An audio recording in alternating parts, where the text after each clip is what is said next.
in My Babysitter is a Vampire? No, I haven't. But we're live. Hello, everyone. Welcome to Hey, this hey, fellas. reflection on the Kung Fu Panda trilogy, released in 2008, 2011, and 2016. I'm joined by Harry Thomas and a new guest known as Dragon Critic, or Lee. Hey. Welcome, Lee. And I Hello. can see you have a dragon or toothless in your profile. Yeah, I do. So yeah, how's everybody doing? Yeah, I'm sure they'd say, yeah, good. Right. Anyone want to turn on their face cams? No, I'm good. I'll keep my camera. Okay, for So, okay, let's begin with the trilogy released in 2008. So, yeah, which started pretty much and pretty much got a lot of things to take place after it, to be fair. Yes, it did. And seeing as we have a new guest, I think it best to start with Lee. So, Lee. All right, so fair enough. Kung Fu Panda came out back in 2008 when I was only 4 years old. When I saw like TV spots, I thought it was going to be absolutely garbage. Then when I watched it, I was absolutely amazed by it. I think a lot of people. Yeah, and I was amazed how beautiful it was, and it got everything. And when I heard there was a second movie, I was literally hyped. It was oh my god, it was hyped. And when I saw, and then I saw Secrets of the Furious 5, which I'm assuming you guys did or no. Well, I've heard of it, but I've never seen it. Harry? Yeah, I've seen it. Yeah, it's a great short. Yeah, it's probably the second. It's the second best out the shorts, well, at least for me. Yeah, which took place after the first film. Then it got a Christmas special and then a TV show that took place before the second movie, and they're all great. But the first one is pretty much the thing that started the whole franchise and trilogy, and is a great start to a trilogy because it pretty much explain how the main character Po, is like a klutz at first, and then at the end of the film, he is training at being the Dragon Warrior. You should say that. It's very similar to Jack Black. Don't know if anybody picked up on that. Yeah, that is actually true. I think Jack Black. It's the actors in both the How to Train Your Dragon and Kung Fu Panda films, where the actors they're the characters. That's them. Like, if you got another actor to voice them, I don't think it'd be perfect because it wouldn't suit them. Yeah. Suit them. And with the actors we have now, they just perfectly fit them. I agree.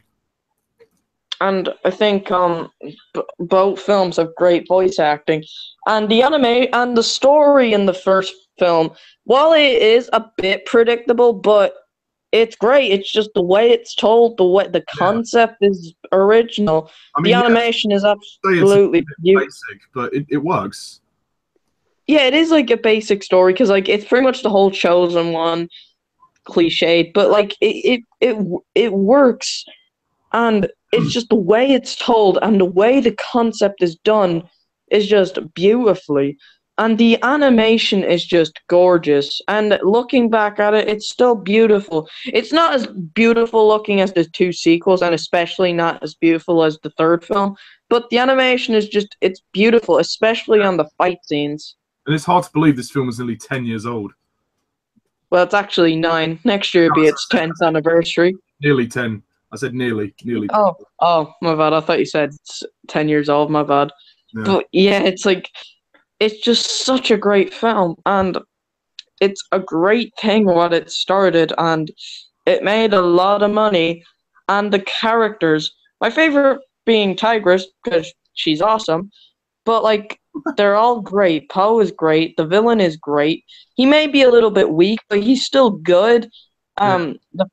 The 5 are great. Po is a great main character. Shifu is great. I'll ask you a question about the villain, Tai Long. Would you say that he doesn't get much screen time? I don't know. Well, I would say not sorta, because he's only in like three, three or four scenes of the movie where Yeah, it's unlike. I think the most villain of the franchise who has gotten screen time is Shen, mainly yeah, because he's like the main villain of the franchise, because like he's connected to our main character. yeah. And I think both Tai Long and Kai, while they are similar, but like they don't get that much screen time as much as Shen. You know, they should have called Kai Cunt instead. Oh, sorry, I had to bring that up. It's fine. But yeah, I think it's great. And if you ask me to rank the Furious Five members, it'd be Tigress, Crane, Viper, Monkey, and Mantis. Hmm. How would you rank them? I don't know. I mean, I like Mantis. I think my least favorite is probably Viper. I mean, she can't really do much. All she can do is slither Hmm. around. At least with Crane, he can fly. Mantis is small, so he can go unseen. And Monkey is just a badass, and so is Tigress. So for me, Viper's the weakest. Harry, what about you? Um, I think both. I actually think Mantis is the weakest member of the five. Because it's Yeah. Logan. Well, yeah, but he's still they still do great creative things with him, obviously. I'd say I'd say it would be Viper and Monkey, and then Crane, and obviously, obviously Tigress would be number one. Mm. Yeah. Well, I mean, I think Mantis mostly gets development in the TV show and his episodes that are focused around him, which I think are great, even though his actor in the show is kind of similar to his actor in the movies. Seth Rogen. Yeah, Seth Rogen voices him in the films. I forget who voices him in the Legends of Awesomeness series. I forget. Fair enough. Um, but yeah, I think I think they're great. Oh, Um, Lee, you like Uguay? I love Ugrey. He's awesome. He's badass. He's really cool. It was great that he got it was great that he actually got his own intro. Well, not his intro, but like the way he's the replacement of the DreamWorks boy. Oh yeah, in The second film. oh yeah, in the second one, yeah, that was good. I like the scene Yeah, that was a where he's blowing out the candles, and then Shifu just waves his hands around, and then he puts the rest of them out. Yeah. He's such a.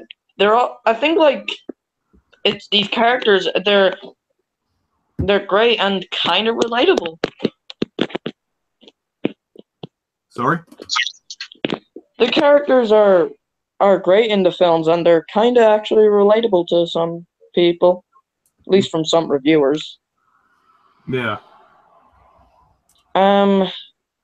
You want to give your thoughts on the first film? What would you rate the film out of 10? Oh, easy, 10. 10. Fair enough. One more thing before I move to Harry. What do you think of the music, the soundtrack? The soundtrack is absolutely spectacular. I agree. Mm. And you like the action? Yeah, the action scenes are awesome. They're absolutely amazing. Brilliant. So, Harry. Oh, a Kung Fu Panda. Harry Potter. Oh, thanks, Lee. Kung Fu Panda. Wow, this is still one of my favorite movies from DreamWorks. Just like Lee said, when it came out, everybody was expecting it. Everyone was expecting to hate it because the trailers and the marketing did not do it justice. But I actually thought when I first heard about it, this actually could be good. I'm on board, and sure enough, I was proven right. The movie proved the naysayers wrong. It was genuinely awesome. I mean, it turned out to be DreamWorks' best movie since Shrek, because Yeah. Yeah. oh yeah, since Shrek 2, DreamWorks had not made a movie Yeah, we this got good. to see that.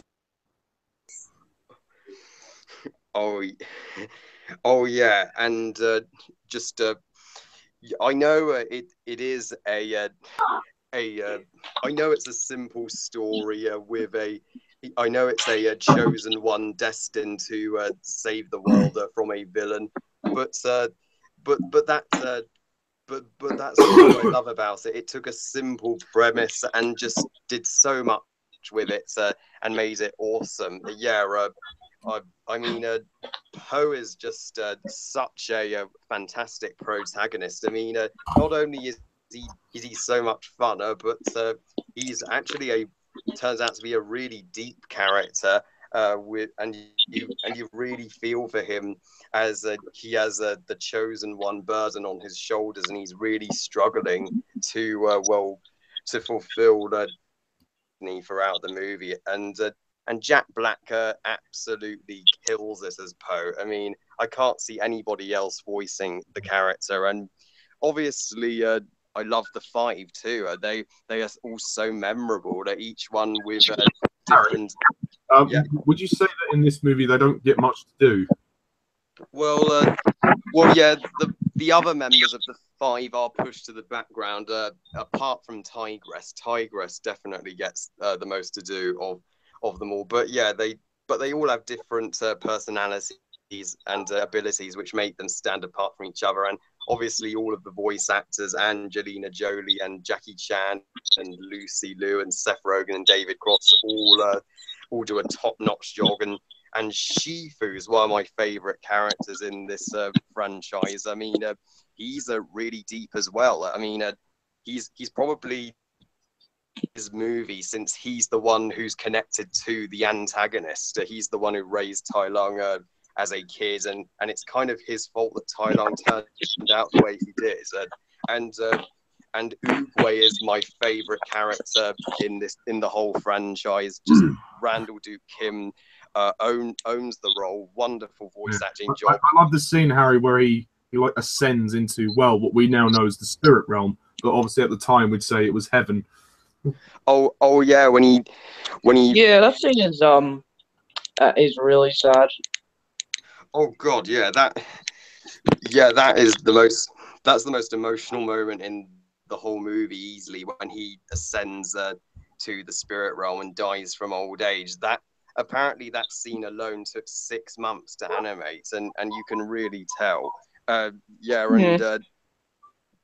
Lung, he may probably not be the best villain in the series compared to Shen and Kai, but I still love him. I don't get why people call him the weak link in the film. I mean, he's not bad. He just doesn't get enough scenes, I think. Yeah, well, he's just not. It's just that like he's kind of weak when you compare him to other villains like Shen and Kai and Drago. But he's still a good villain. Yeah, it takes too long for him to break out of prison. Oh yeah. Oh yeah. True. He could have had a bit more. He maybe could have had a bit more presence in the movie. But the scene when he does break from prison is so epic. Yeah. Oh yeah. And, yeah. That's only one of the great action scenes here. And Tai Lung's, I think, backstory is he's such a sympathetic villain. I mean, he only turned out that way really because Shifu loved him too much to see what he was turning him into, and as well, which brings me to the action sequences. They are all just amazing. I mean, it's a movie titled Kung Fu Panda. You'd expect it to have amazing action, and it delivers perfectly. I mean, I think we can all agree that one of the best action scenes is the dumpling fight. Yep. Oh yeah, the dumpling fight between Poe and Shifu after his complete training. That is hilarious. Yeah. You are free. Wasn't that like inspired? Wasn't that inspired by some Jackie Chan thing with dumplings? Probably. Or some video game thing that happened. Like I think it was like Sonic. I'll have to look up that 100 facts video again. When he says free to eat. Am I? Are you? Oh yeah. Oh yeah. The humor in the first film is the best out of the humor, to be honest. Yeah. I know, right? Yeah. Oh yeah, the comedy here is some of the best in an animated movie. It's comedic genius. This movie it has a lot of fun. It's strong on the laughs, but it's also strong on the drama. It can balance Yeah, the out. drama is like what an animated film should be. Yeah. That's what I want in an animated film. DreamWorks movies. Oh, I know, right? It's unlike most DreamWorks movies that are just for the kids. This one's not afraid to go dark at times, despite it having fun. fuck you, boss baby. Exactly. Yeah, fuck you. Go, Fuck you. Go fuck yourself and jump off a cliff, boss baby. Go, Nobody go. likes you. Oh, that stinky nappy. Exactly. And start singing Go Go Power Rangers, you shithead boss baby. Remind me of that film as well. That was terrible. The Power Rangers film? Yeah, the new one. It's fucking awful. Is it really? Well, I gave it a 0 out of 10, if that's any Oh, consolation. I might explain a bit backstory with the franchise maybe after this stream. Oh yeah. But yeah, I haven't seen the movie. Yeah. Sorry, Harry, for interrupting. I'll let you finish now. Oh, that's okay. And of the action scenes, my favorite would personally be Shifu versus Tai Lung. It's one of my 5 favorite in the series. Yeah, I mean because Shifu's obviously connected most with Tai Lung, you feel the emotional punch. But especially when he says, "Tell me how proud you are. Tell me, tell me." He's just punching him continuously. Yeah, you feel the emotion. And this is a movie called Kung Fu Panda. Well, I know. It's so never judge a book by its cover. It's way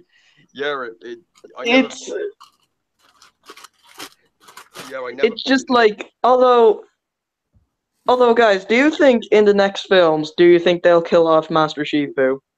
I thought they were going to do it for the 3rd movie, but they didn't. Same here. I thought they were going to do it as well, because when I saw that Leon Lamb made a video that she made an expectation thingy, whatever they call that word, that Shifu could get killed off because Paul was holding Oogway's staff. Because we all know when Oogway died, Shifu was given his staff. So meaning that a character who dies, who owns the staff, would be given to the next master.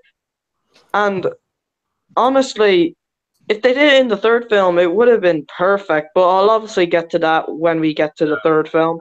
Yeah, of course. Actually, well, having said that, Shifu nearly dies in this one, actually. Oh, yeah. Yeah.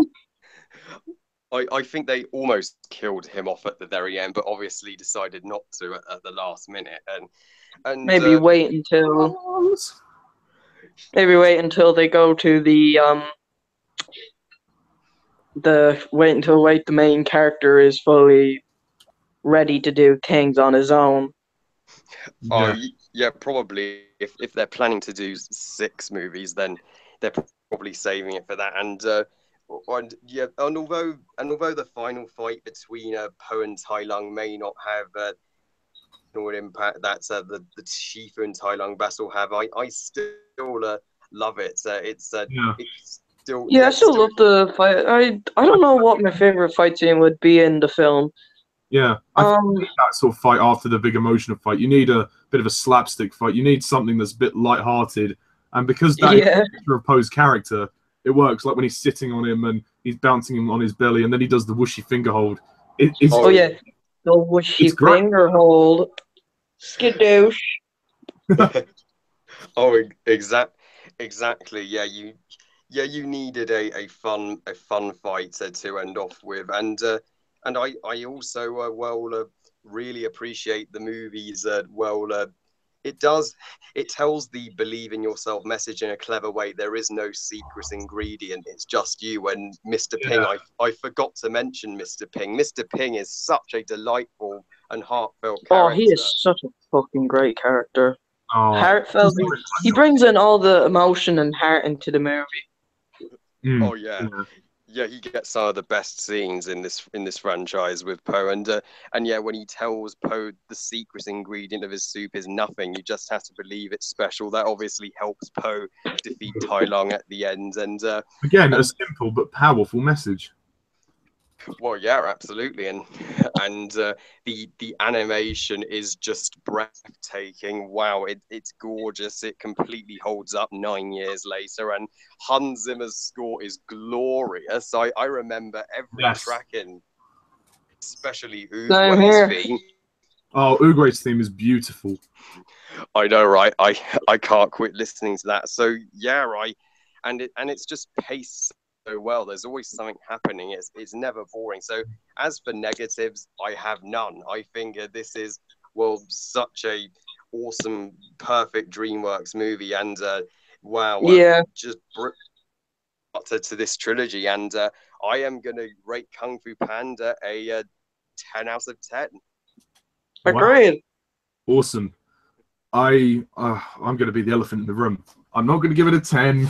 I'm sorry, guys. I can't give it a 10. But Well, that's all right. I really do like Kung Fu Panda. I think it's a wonderful animated movie. Probably, along with The Dark Knight, one of the biggest surprises of 2008, when everybody just afterwards coming out of the cinema just went, "Fuck me, that was good," without even comprehending. I mean, I remember seeing the trailers for this, and not really giving a crap about it, but I never saw this movie in the cinema. But when it came on, Yeah, me neither. I saw the sequels in cinemas, and I saw How to Train Your Dragon 2 in cinemas. yeah, I mean, I remember one time I was ill during 2008. It was when my dad had bought the DVD for me and my sister, and I remember watching it. I was like, that was actually really, really good. And to this day, I still think this is a very good film. It's a very basic narrative, and I think that was fine to establish this movie. I love the character of Poe. I just think he's fantastic. I mean, Jack Black was the perfect casting choice. He's this big, lovable of a panda. He's a nerd. He's a bit of a klutz. He's kind of clumsy. He just works in a noodle shop. He has big aspirations in life. He wants to be, he wants to learn kung fu. I love that. I love that he wants to do something different, and he wants to move out of his dad's noodle shop. Well, his adopted father's noodle shop. And yeah, I mean, yeah, the story is obviously a cliche, the whole chosen one prophecy thing, but I don't think it's anything to rant about, because the way it's expressed, the way it's done is great. I mean, and it makes so much more sense when you watch all three movies, because Kung Fu Panda 3 especially ties in the fact that Poe was basically chosen because Oogway had a vision that the universe had sent him. And I mean, that's clever, but obviously for this movie, we just know that he's chosen by Oogway. And, I love the fact that Oogway's, I mean, people think he's a bit senile, but he's actually very, very wise when you get down to it. I mean, there's a great line that Oogway says about halfway through the film. He says, yesterday was history, tomorrow is a mystery, and today is a gift. That is why it is called the present. And that is a brilliant line. It's characters like Oogway and Sensei Wu. Yeah, you're absolutely right, and I think he's one of the best characters. I mean, I said Poe's brilliant. The way at first he basically he's just taking everything that's being thrown at him, and he's actually enjoying himself, even though he's being beaten down. He's having such a laugh. But then obviously the Furious Five think he's a bit of an idiot, and then he tries to leave, and Shifu said, "Oh, you can't leave," and I love that scene with Shifu and Poe when Shifu's basically being encouraged to basically believe in Poe. It's like, that's another message of this movie. It's like, have faith. Things have to go your way. You have to have faith to make something special. You have to believe it's special. And going back to the whole "there's no secret ingredient" message, it's beautiful. I mean, what can I say? It's absolutely beautiful, and this movie is beautifully made. I mean, the direction is fantastic. The script is surprisingly great for what we thought was going to be a crappy kids movie. But this movie has Kids movies, because like a lot of animated films are crap. Spark a Space Tale. Oh, Jesus Christ! Have you seen my review for that? No. Send me the link and I'll watch it. The movie. Oh God! Harry and the Fox character in it is basically a rip-off of Tigress. I'm not joking. Oh dear. Her choreography, the body type style, and pretty much not like her personality, but like they copy pretty much what the character of Tigress is. I'm not. Oh God! Don't even get me started on the movie. It's made by a bunch of shitheads. Harry actually watched the Emoji Movie recently. Oh god, Yeah. I watched it a few days. I watched it on Saturday.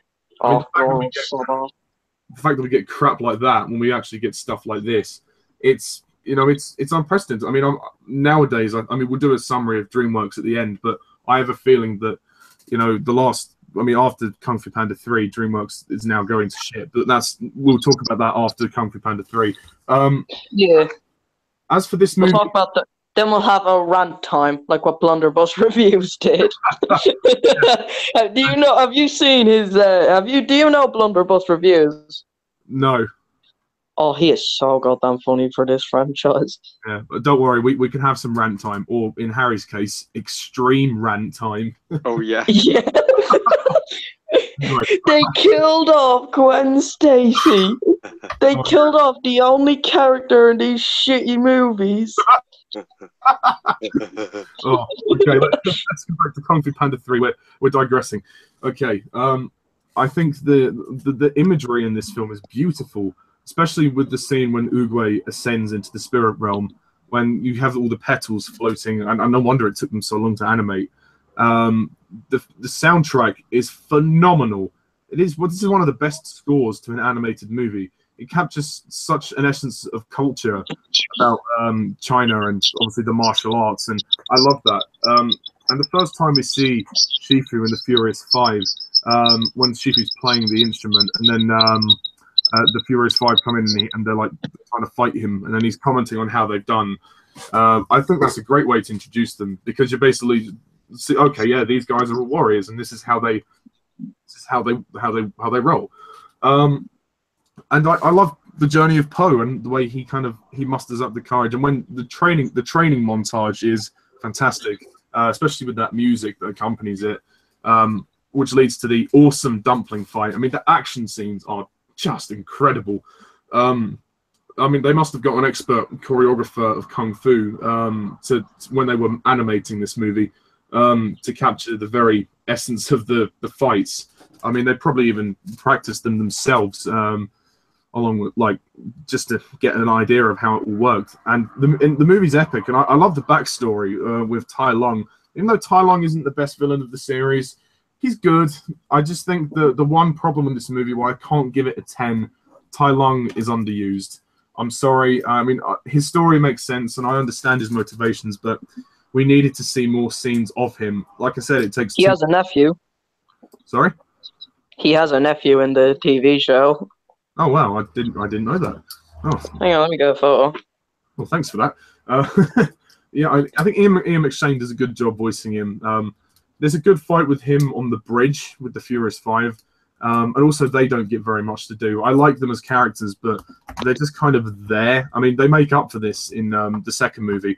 But for this movie, I do think that Tai Lung and the Furious 5 are kind of underused, basically. And obviously, we understand Shifu's sentimentality and how that's backfired on him when Tai Lung is fighting him and he's saying, "Tell me how proud you are, Shifu. Tell me." And he's like whacking him, consistently punching him, and then he says, "I've always been so proud of you." And oh, it's such a heartwarming, dilemma, really, because Shifu's like, "I love this, I love him like my son, but he's a monster. Like he doesn't want to fight him, but he believes he has to." And that's the sad thing with Shifu. He feels like he has to basically destroy something he's created. That's very sad. And Mr. Ping, he's a great character. He's very funny, and I love how he keeps going on about his noodles. Oh, you're forgetting your noodle part.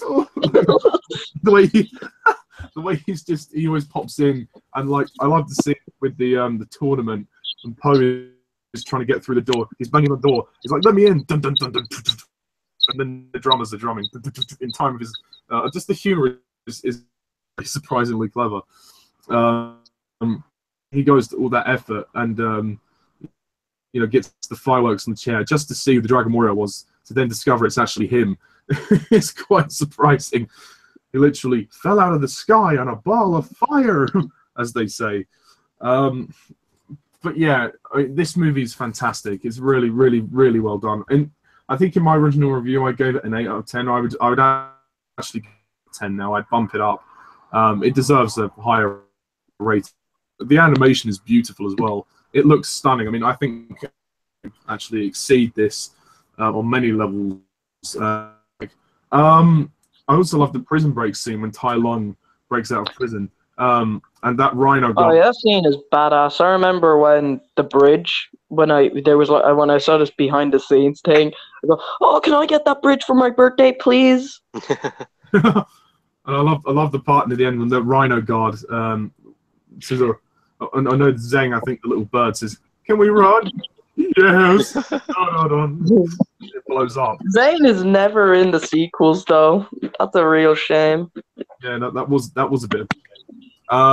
He was quite funny in this. I mean, actually, that Rhino Guard is voiced by an actor called Michael Clark Duncan, who's sadly passed away now. But I thought he was very famous because he had a very famously deep voice, and he's quite a big guy actually in real life. Well, he was a big guy, sorry, in real life, and I thought his voice work was good. All the cast are great. I liked the cast for the Furious Five, but again, they don't get very much to do. And the one other funny scene is when Poe is impersonating Shifu when he has the noodle strand on his like a moustache. I thought that was funny. Yeah, I mean, it's anyone of any age can watch this film and enjoy it. It's perfect. It's so much fun.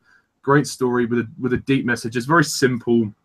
You don't have to think too much, and then the ending is also very good. It's quite funny when Shifu, when Poe's like, "No, Shifu, don't die! I'm not dying, you idiot!" Oh yeah. Simply at peace, and then they lie together. The very last lines are great. It's like, yeah, and then the great song. And then you have the post-credit scene, and that'll be the only post-credit scene in these films. Oh yeah, when they're just eating noodles and dumplings. That's great. And the song in the credits, I love it. Everybody was kung fu fighting. That's great. I really do like that. And the end credits. Better than the original version. Oh, definitely. Yeah, it is actually. So overall, be honest. To wrap it up, Kung Fu Panda, it's a great movie. It's probably my least favorite of the trilogy, but that's simply because the next two just exceed it so much. But this is they just blow it to shit. Yeah. I mean, it's a great way to start. Because like the first film is like it's like with the first How to Train Your Dragon movie, they're only stuck in one village, and of course the Wu Dang and Dragon Island in both films. But when you get to the sequels, they go around the world, all of China, all of Burke, and not all of Burke, I mean all of the world, all of everything, really. Yeah. Well, I look forward to watching that. So yeah, as I said, I rate Kung Fu Panda, the original, a 9 out of 10. So we now move on to the second film of this trilogy, Kung Fu Panda 2. Released in 2011. So, Lee, what do you think of Kung Fu Panda 2? Okay, well, it's a great film, and it's took the first one and blown it away and added everything. The stakes are higher. The bar is so high. The villain is just amazing. It's probably the darkest DreamWorks film, but it's absolutely amazing. Sure, there is a flaw with the story, is that some jokes do fall flat, but I think it's absolutely amazing. Yeah, I mean, nobody expected it to be that good. Better than the first film. Yeah. Way better.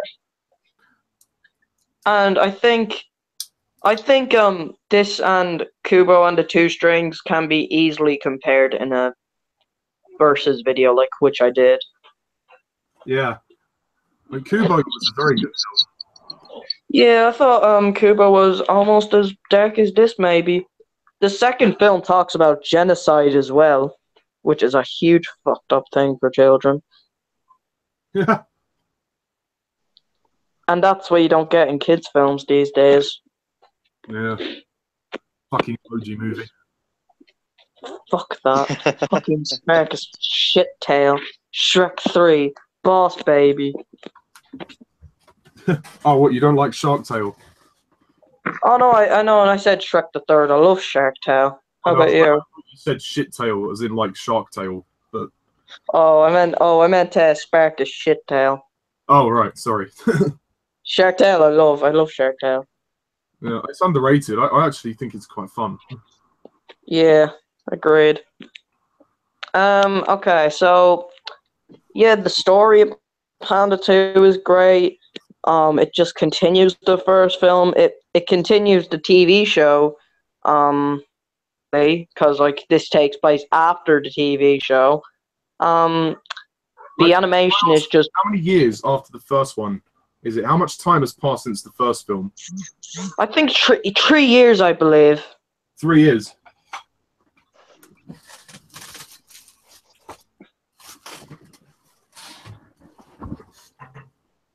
Oh, cool.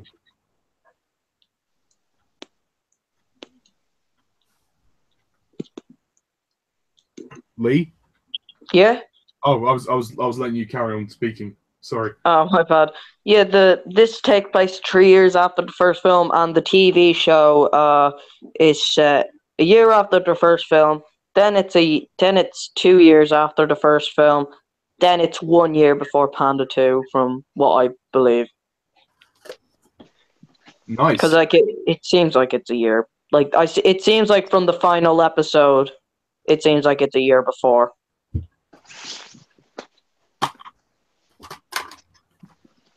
Do you have anything else to say on the film? The animation, like I said, is beautiful, better than the first. It's all just great. The characters, especially Tigress, they, unlike the first film, unlike the other two films, they changed the characters from what they were in the first film. They changed Tigress's character from being a grump, but to being the soft cider now, that she is in this film. Yeah.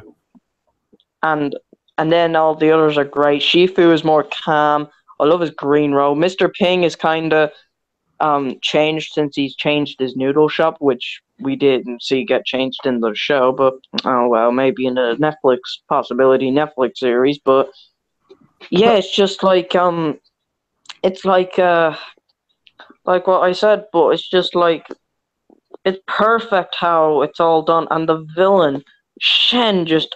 Oh my god, he is amazing. And the soundtrack, Poe Finds the Truth, Zenball Master, My Fist Hungers for Justice. Everything is just perfect. And the fighting scenes, I think the first fighting scene of the movie it shows how much of a team the Five and Poe have become over the years. And they get way more to do in this one. Yeah, that's good continuity. That really helps a lot of teams. Like in the Marvel films, they kind of do that. Yeah. So what do you so Ollie, what do you think this sequel? Before we move on to Harry, what would you rate it out of 10?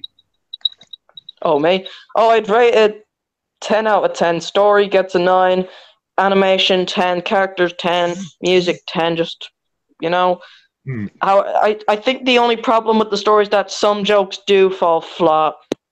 Yeah, I might have to agree with you on that. Although, I mean, one of the strengths, I think, is the Poe and Tigress relationship. I mean, some fans... that really made me ship the two characters. I think it made a lot of people ship the two characters that made them think, like, oh, the third movie, they're going to get together. The third film's going to be huge with the whole shipping thing, Isn't that technically bestiality? No. No. They're two different species. It's a fiction moment. Sure, in the TV show, a pig was married to a duck. Oh, fair enough. So, Harry, what do you think of Kung Fu Panda 2? Oh, I agree with Lee. I actually think, Kung Fu Panda 2, it even rivals Toy Story 2 as one of the best animated sequels, if not sequels of all time. I mean, it takes the first movie, everything you loved about it, and just ups it up to 11. The stakes are much higher. It expands the world. It has a definitely has a better villain, and it has a more personal story for Poe. It's just such an absolute blaster from start to finish. And at the time, Kung Fu Panda 2, because this movie is directed by a new director, Jennifer Yu Nelson, it was the highest grossing movie directed by a woman at the time. Obviously now it's been topped by the more recent Wonder Woman, but yeah, this oh yeah, the theme, and just yeah, where do I begin with the praises for this movie? I mean, I think better character here than he was in the first. They don't just go back to making him an idiot all over again. He's a complete badass, and more mature. He cracks less jokes this time very suitably, and he's going through so much stress of finding out about his origins and where he came from. The scenes he shares between Mr. Ping just they could just break your heart. So they're so touching, and the ending scene though. Oh yeah. Sorry to interrupt, but since you mentioned that Poe becomes a complete badass in this one, which is true, some people say in the third film he acts like a petulant child. What do you guys think? I disagree. I think he's still a badass. Agreed. Yeah, I mean, we can talk more about that when we get to Kung Fu Panda 3, but I think, exactly. He remains just as badass. Yeah, because that's always been his character. Loving, lighthearted, compassionate, and all that crap. But yeah, Harry, you can continue on. Oh yeah, exactly, and especially the final scene between him and Mr. Ping when Poe accepts it's not where he's come from, it's who he chooses to be that matters, and he accepts Mr. Ping as his father, and when they hug and he's like, "I love you, Dad. I love you too, son." God. That's just Jesus Christ, that scene is so goddamn sad. Oh yeah, and Harry also. I love the scene when he actually discovers the truth. He finds his inner peace, and that soothsayer goat or whatever the hell she is, Soothsayer. Yeah, soothsayer. Yeah, is she a goat? Like, what animal is she? I think she is a goat. I'm pretty sure she is. And she helps Poe discover his past, and that beautiful flashback of when his mother gave him away, and the music, so good. Oh Jesus Christ! Dun dun dun! Oh crap! I can do a crap. I agree. I agree. Just that the flashback scene, Poe finds the truth. That's the movie's best scene. I never thought we'd get a scene that sophisticated in a Kung Fu Panda movie. I mean, you'd expect this movie to just be a dumb sequel with no effort, but the fact that they tried this I'm struggling to hear you a little bit.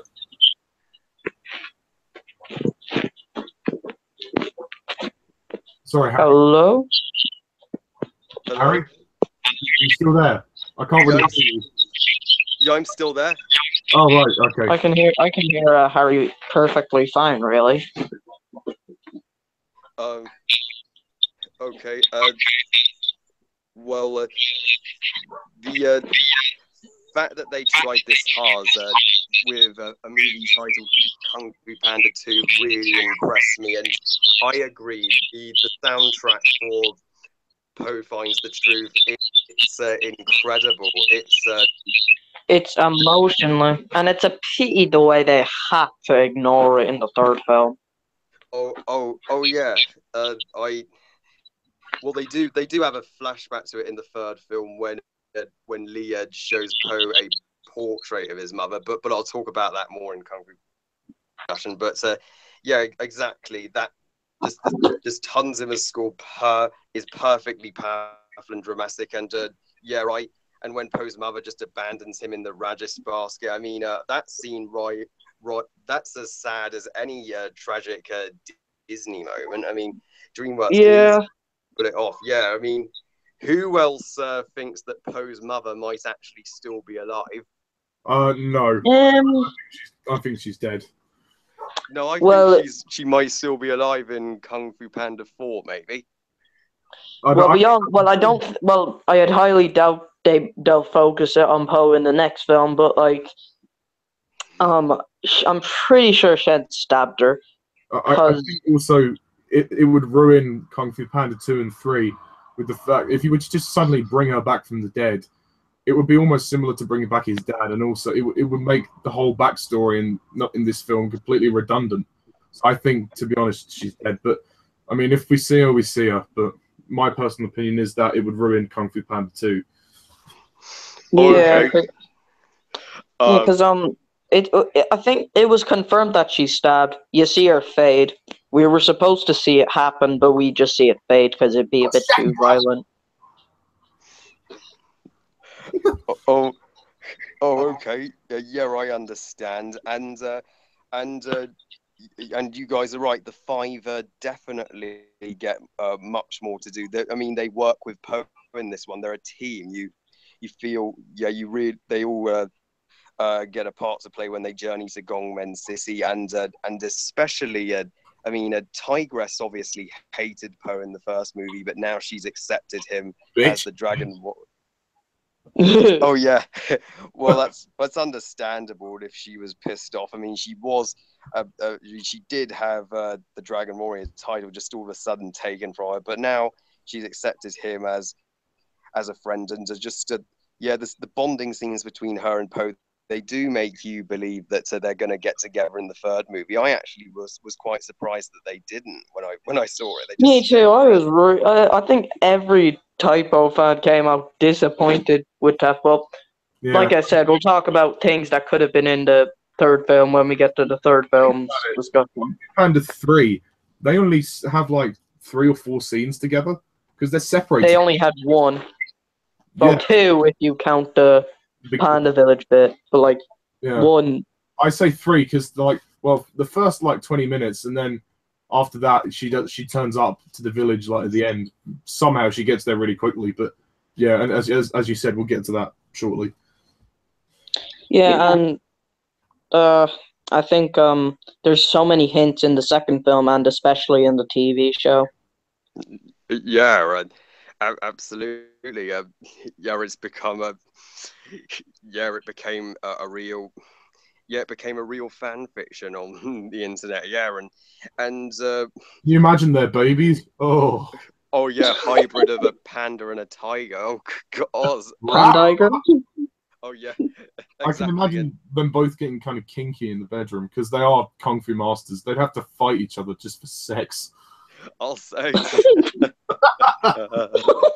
Oh god, that is a bit too fair joke. I've sometimes imagined it.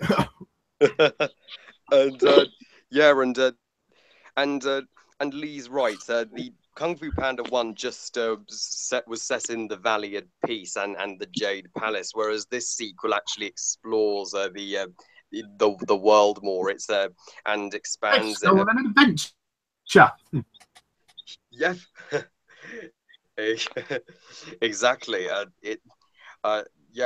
That's what I love about this universe. The world building is phenomenal. I mean, it's rich with mythology and backstories, and I think it's one of the best settings for an animated movie. I love being in, and the fact, and Gongmen City looks so grand and epic, and Lord Shen, oh my god, Lord. Oh yeah, Harry, on that subject, his reveal, his first scene is intense. Oh yeah, his voice is amazing. Yeah, his reveal scene's so fucking dark. I know. When he gets sent away, his parents are actually gay. Well, they probably got a heart attack. They fainted when they had to banish him. That is fucking violent in an animated film. Peacock, for crying out loud. Well, yeah, I know, and they look like characters from Rio. Oh yeah, yeah. I mean, they made a peacock intimidating. What a great accomplishment! Yeah, Shen has just he has one of the best backstories for a villain I've ever seen. I mean, he commits genocide in the first minute of a animated family movie. I mean, that's what animated movies, most of them, lack nowadays.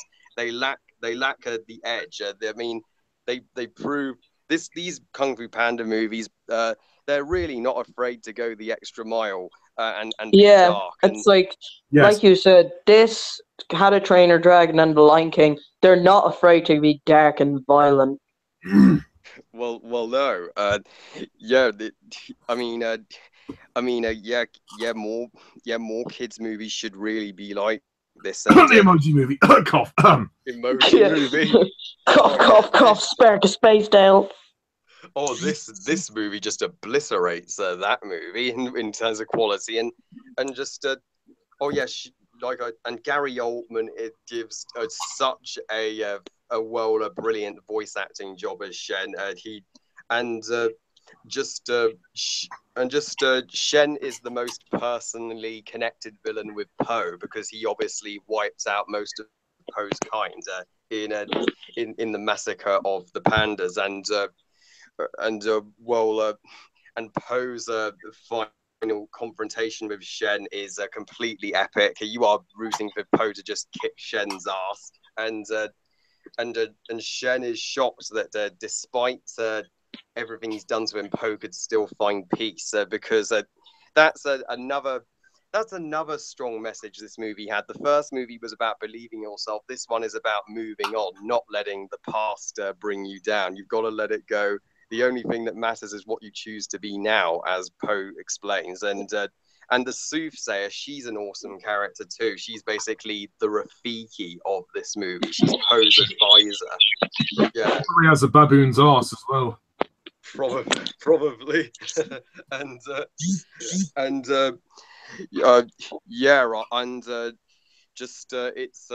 such a it's one, like I said, it's one of the best sequels I've ever seen. I didn't even think they could even top the first one, but that's exactly what they did. And I'm so disappointed that neither of these movies won Best Animated Feature at the Oscars, because they should have won. I mean, I thought Kung Fu Panda... I know. I can't fucking either. Oh no, and fucking Moana had to take Kung Fu Panda 3's awards. Yeah. Go fuck yourself, Moana. Good, but it wasn't like amazing. I thought it was good. But yeah. Yeah, it was. Oh, I think it's overrated, but I thought it was all right. I just think it was overrated because it gets way too much. Harry, did you like Moana? I liked it, but I agree. I liked it, but I didn't think it was anything groundbreaking. It is overrated. I do not think it deserved an Oscar nomination. Well, really, I mean, Kung Fu Panda. I mean, that soundtrack, made for the music. Away, away, we are the stories that can't fucking sing. Wow. Exactly. Yeah, I thought Kung Fu Panda 3 put Moana to shame personally. Yeah, and just away the shame. Sorry. And I also thought the first Kung Fu Panda should have won the Oscar, not WALL-E. I think WALL-E's overrated as well. Oh no, I loved WALL-E. Yeah, me too. Sorry, Harry, I disagree with that one. I loved Panda, but WALL-E I thought was so good. WALL-E they're both great films, and so is Madagascar too, back in 2008. That would never have won Best Animated Film. Well, yeah, both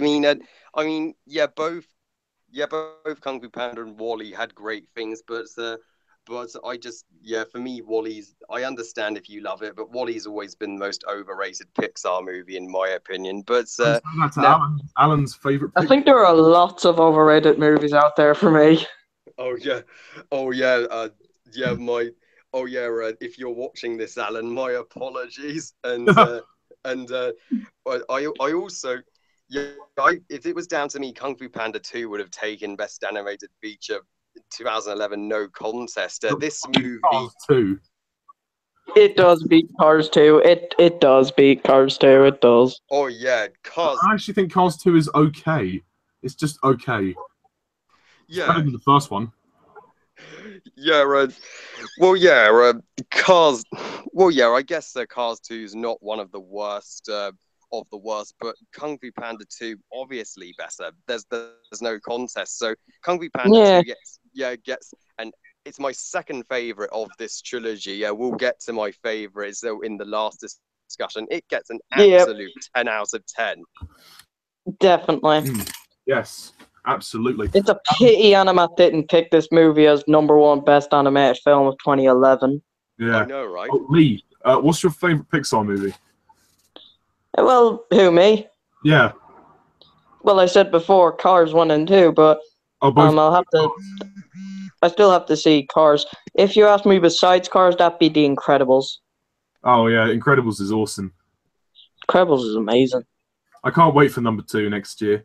It's been way too. Oh, I know. Yeah. It's been too long.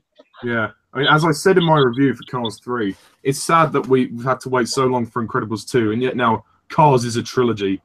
What has the world come to? Anyway, Fu Panda 2.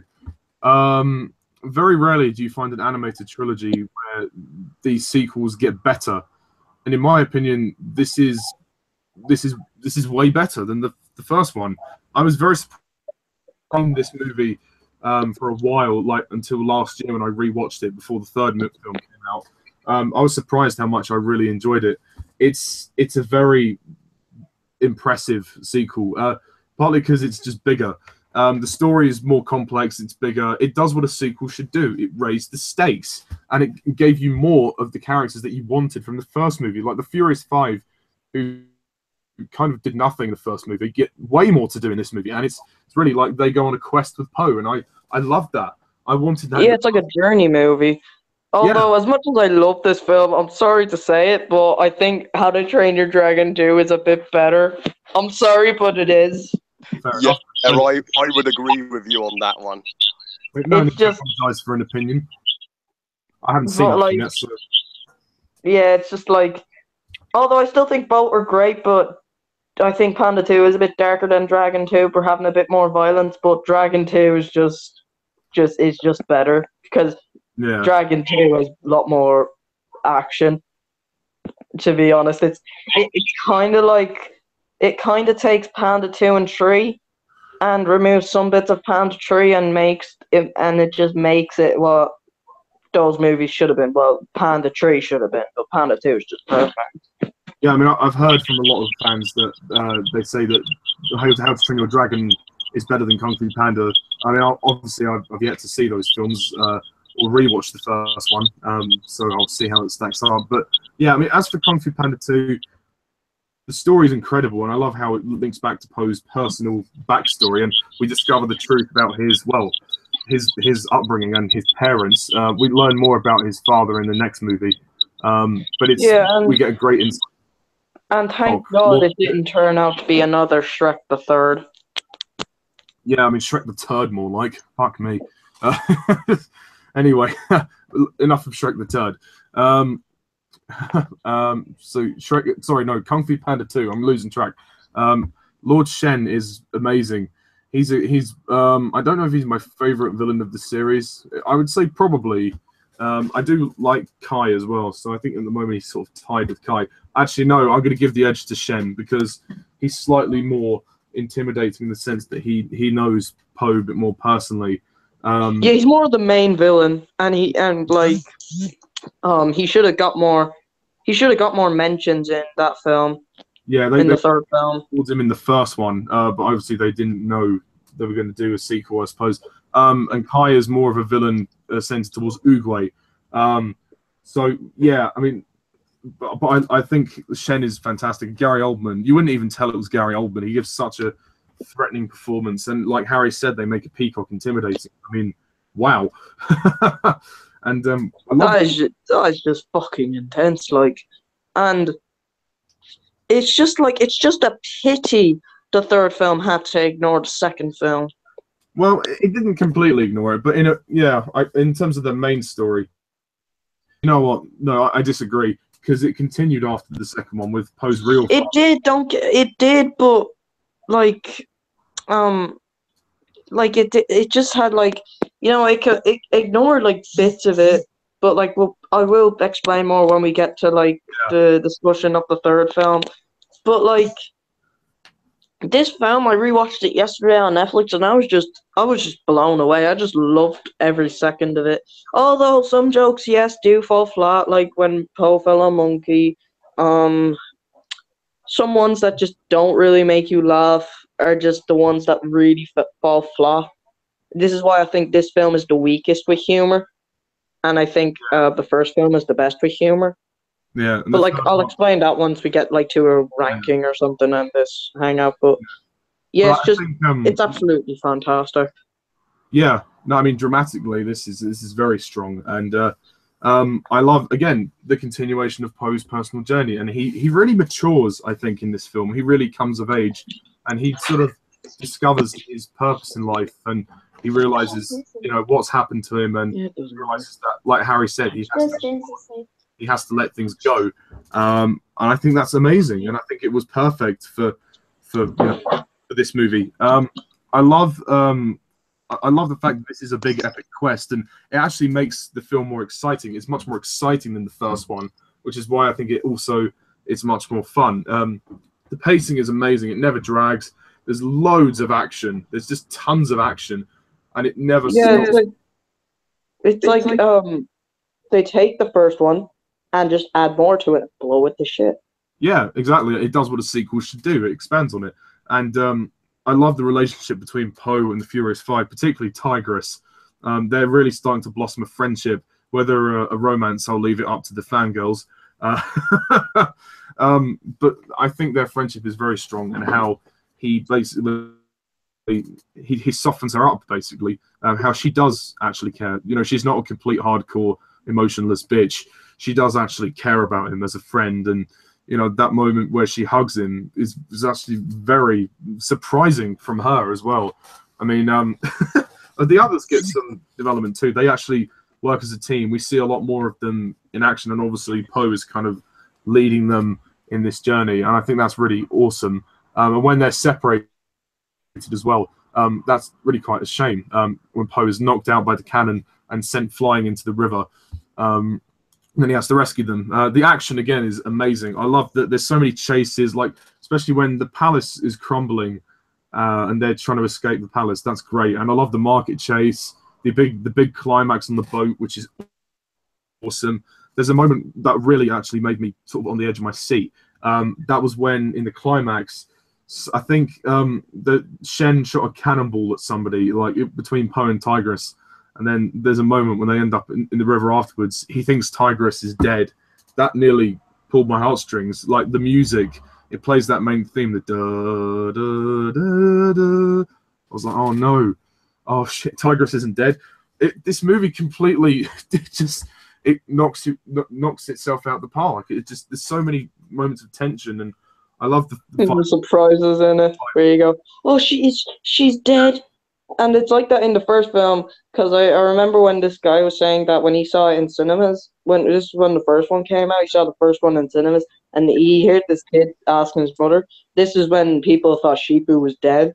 The kid asks his mother, "Mommy, is Sheepu dead in this movie?" That's good storytelling, though. That's good storytelling in these movies. Yeah, I mean, absolutely, absolutely. And I think it's, again, the imagery is beautiful. Like I love the sort of the hand-drawn moments, like when you hear the backstories of a lot of things. And in this, the opening, when the soothsayer basically narrates the backstory of Shen and how he wiped out the pandas. I mean, genocide. They're literally, you're thrown like, okay, this peacock committed genocide. You kind of have to stop and process that for a minute. You're like, what? A peacock committed genocide? Wow, or near genocide, I should say. It's just surprising how dark it actually is, how deep it is. And one of my favorite scenes of this movie is when Poe discovers the truth. He finds his inner peace. He's moving around the water droplet, and he's sort of... And that really activated the darker side of Poe in this film. Yeah, well, or at least the more mature side of Poe. And I mean, my one criticism, again, some characters are underused. Like Shifu, he doesn't do much in this movie. I know that it's not really about him, but it would have been nice to see him a little bit more. Maybe getting over the repercussions of Tai Lung from the first movie. It was just something small, just to elevate his purpose in the film a lot more. Because he just sits in a cave and then he just turns up for the final fight. So Sits on his arse. yeah, basically. Yeah, so that would only be my main criticism of this movie. It would have been nice to see an Uruguay as well, at least in some kind of vision. Yeah, I mean, but this movie... Yeah, but that's because this film doesn't have that to do with Uruguay. It has nothing to do with his character. It has stuff to do with Poe. Yeah, that's true. I mean, yeah, it is more focused on Poe, and that's fine. I mean, I'm only nitpicking, really. And like you said, some of the humor doesn't really land. It's a bit hit and miss. So for that reason, I give Kung Fu Panda 2 a 9 out of 10. It's a very strong 9, just to say. And the soundtrack, glorious, absolutely phenomenal. I mean, there's so many great pieces of music. I mean, the whole trilogy has such a great soundtrack. I think Kung Fu Panda 3 actually has the best soundtrack of the three, but we'll get to that in a minute. Yeah. But all three of them are like the scores are just brilliant. Yeah, I mean, other than that, I can't really say too much. I think the characters are awesome. It does what a sequel should do, and I think most sequels should take notes from this movie. And the direction by Jennifer Yu Nelson is great. You know, she's obviously watched the first one, and she's obviously done her research. She's probably an expert in martial arts or something. She has a lot of knowledge on that. And like the choreography of the action is amazing, and it's actually more epic than the first one. I think the third one is actually the most epic. But so yeah, now we'll move on to Kung Fu Panda 3. Unless anybody wants to say anything about Kung Fu Panda 2 before we move on, say now. I'd say we can move on. I'll be right back in 1 minute, and Ollie, I'll still be in the call. Be right back. That's fine. Yeah, just while waiting for Lee. Harry, is there anything else you want to say about Kung Fu Panda 2? Oh yeah.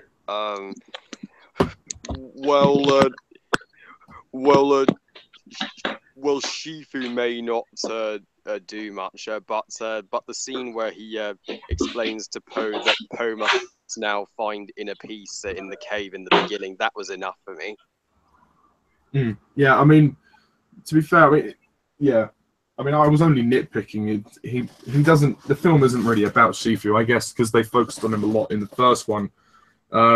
Yeah, exactly. The third one, he does get a few more scenes in the third one. Like the amount of screen time he had in the third movie was the amount I wanted for him in the second. But again, these are only minor criticisms. But yeah, no, I mean, I also think Shen is a great villain. It would have been nice to sort of see more of him, but oh well. I mean, they killed him off at the end.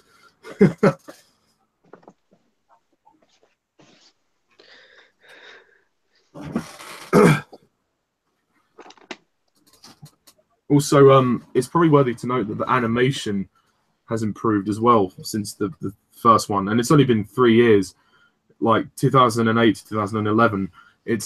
I think the animation is amazing. I don't know about you. Yeah, the animation, it's so beautiful. It's the Kung Fu Panda movies, they're some of the best looking movies from Dreamworks. The Boss Baby doesn't look half as good, and and that came out after these movies. Yeah. Oh God, the Boss Baby. Yeah. Such a lazy cash grab of a movie. Oh, tell me about it. Oh. Well, while we're waiting for Lee, I think I'll let you go first, Harry. You can talk about Kung Fu Panda 3. Oh, thank God Dreamworks didn't pull another Shrek the Turds, because Shrek the Third at the time, Shrek the Third before Boss Baby was my least favorite Dreamworks movie of all time. But thank God with Kung Fu Panda 3 they didn't drop the ball, because this is my favorite of the trilogy. I mean, all right, I'm back. oh, hi Lee. Hey, Um, uh, so yeah, I mean, yeah, Kung Fu Panda 3. Yeah, I think it's not only the best conclusions this trilogy we could hope for. I think it's really underrated. I mean, I've heard a lot of people say when it came out they were disappointed with it and just found it met in comparison to the first two. And I didn't get that at all when I saw it. I thought, holy shit, this is easily the same quality as the first two. I I don't agree. yeah, exactly. I I don't couldn't believe how good it was when I watched it last year. I was worried it was going to be, like I was worried they were going to spend ages in the Panda Village, but I mean it was actually really really good. well yeah, Um, exactly. They Here's a good question for you about the panda villagers. In the second film, at the ending, people say they all look like calm people, and they say in the third film they changed them into goofballs. Would you disagree, or? Well, I mean, in the second film, you only see them at the very, very end. So, to be honest, I don't think it matters in two shits. Really, it doesn't. It Yeah, doesn't. because like one, they could have been acting at the end of the second film. You just see them. You just see them. But they definitely changed Li Shan's voice. I'll say that much. They changed it from the guy that voiced him in two to Bryan Cranston, who voiced him in the first. Yeah, and they did add more to the panda village in three, and they did surprise us by adding in a lot more pandas. Hmm. uh yeah, I mean yeah, we didn't see how the pandas acted at the end of Kung Fu Panda 2 in the cliffhanger, but I don't mind that they were goofballs because I mean Poe's a goofball, so it makes sense. And Yeah. I oh love yeah, when they all stop when they're running, and then the music stops. They go, oh, oh, oh, oh. oh yeah, they have. Oh yeah, all pandas get tired out when they run naturally, and just yeah, this is easily my favorite animated movie of last year. It was robbed of an Oscar. It really was. Yeah. Yeah, as I Yeah, said before, the best animated film of 2016. oh, oh, without a doubt. And just this movie has the best opening scene of the trilogy. The opening is Yes. fucking epic. The battle between Oogway and Kai in the spirit realm. Oh my god, that Oh blew me. my, yeah, it's really exciting how they do it. Yeah, Oh yeah. and also Lee Kai's theme. Dun dun dun dun dun dun. Oh yeah. Oh, Jesus Christ, that's So one of good. my favorite soundtracks. So fucking good. Yeah, it's so Everything about this movie is just so good. It's the most dramatic in the series. Oh yeah. yeah, there's incredible amount of tension in this movie in every scene, and just And sure, it's not as dark as number two, but it's got some dark moments, like when Poe got beaten up by Kai. The facial expressions between Poe and Tigress on the scene where the pandas start worrying and when the panda village was all destroyed. oh yeah. I oh yeah, I know, right? It's still remembered to keep the dark dramatic moments of the first two, but it may not have gotten quite as dark as number two, but I don't mind that it's still had a plenty of light-hearted relief and jokes. We really needed that, and and I'm glad they brought Oogway back for Kung Fu Panda 3 because he is my favorite character in the series. I kind of missed him in 2, so the fact that he's such a big part of this movie, it gives a strong conclusion to this trilogy. And and Oogway, he's still as wise as ever, and I love his line when we realize the more you take, the less you have, which turns out to be true at the end. Kai does absorb Poe's chi, and it eventually destroys him because he couldn't let go of Oh yeah, power. you want my cheese so bad? Then take it. Yes, the power is mine. No, too much, too much. Then he just explodes. You want my cheese so bad? Then grate it. Oh yeah, Grace's cheese, exactly. And the fight scenes in this movie. Oh They're the my best god. fight scenes of the trilogy. Oh yeah, they're the most epic action scenes of the trilogy. Not just the opening of battle in the spirit realm, but also the fight between Poe the Five and Kai's Jade zombies in the Valley of Peace. And we even get a a backstory to how Oogway and Kai were brothers in arms, and how they both turned against each other, and also that was done beautifully in Chinese scrolls. Yeah, this is actually the first and only movie in this trilogy to be made in association with China, which I'm very happy about. And and the fight between Kai and Crane and Mantis in the boat is great too, and particularly the battle between Kai and Shifu and the Five at the Jade Palace. Oh yeah, that scene is so goddamn good. That scene is amazing. I was so surprised. I was struck in the heart there when they destroyed the statue of Oogway. I was like, oh my god, no. Oh yeah, holy shit! That scene is dark. dropping when he takes the statue of Oogway and just demolishes the Jade Palace with it. And wow, Kai is my favorite villain in the trilogy. I mean, he makes even Lord Shen look like a pussycat, in my opinion. Yeah, and I think or like Fluffy Peacock. Exactly. I mean, and the fact that Kai is connected with Oogway, my favorite character. I mean, the first movie was Shifu's story, the second was Poe's, and this is now Oogway's. I think that works so well, and it's a great joke that nobody can remember who Kai is when he's like, "I'm Kai, Master of Pain, Beast of Vengeance, Maker of Widows." Okay, I used to. Oh yeah, I saw this comment once where he there's a parody of Kai. He goes, "I used to work with Parker." Oh yeah. Because they're both voiced by J.K. Simmons. Yeah, Miss Jonah Jameson voices Kai. Yeah. Oh, and do you remember the end of the film where Poe's like, "You must be Kai, yeah, the legend of blah blah." Oh yeah. Yes, thank you. Almost makes me want to spare your life. You want to spare me? Oh, you want to spare me? Chit chat. I bet you spare me the chit chat. Yeah, definitely. It is a pity that a lot of the best moments were given away in the trailer, but oh yeah. And they kind of give away that Oogway was going to talk to Poe in the spirit realm, because in the trailers they make it seem like they'll talk in the spirit realm before Poe fights Kai. But no, he just talks to him after, which really didn't make sense, which is really giving away too much. Yeah, they kind of spoiled a bit too much the plot in the trailer, but that didn't ruin the movie for me at all. And it was still good. Yeah, definitely, and I also the trailer love generally didn't do the film justice. Like it showed like all the stuff in the Panda Village, which could have come across as like, oh, they're just spending time like focusing on the humor, and like I was worried that it was going to be too comedic, but thankfully I was proven wrong.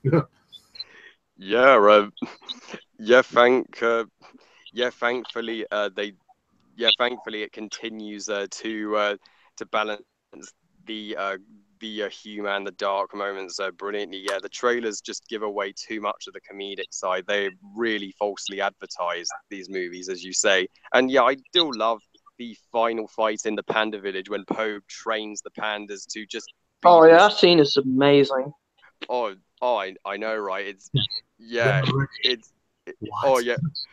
it's truly epic when Poe just teaches the pandas to just be themselves as that's. I have to turn you into you.